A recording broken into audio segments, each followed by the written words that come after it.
Penampilan artis Nia Ramadhani di sidang pertama kasus narkoba sukses mencuri perhatian.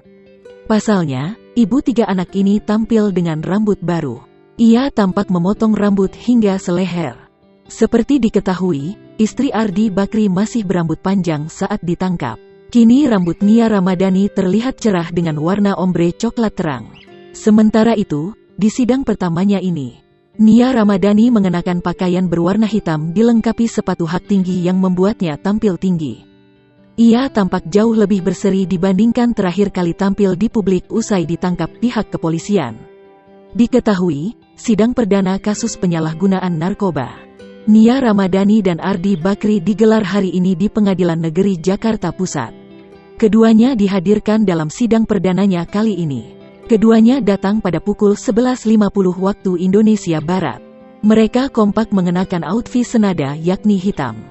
Saat ditanya soal kondisinya saat ini, Nia Ramadhani sesekali menjawab pertanyaan awak media. "Baik," kata Nia sambil memasuki ruang sidang dikutip dari Tribun News.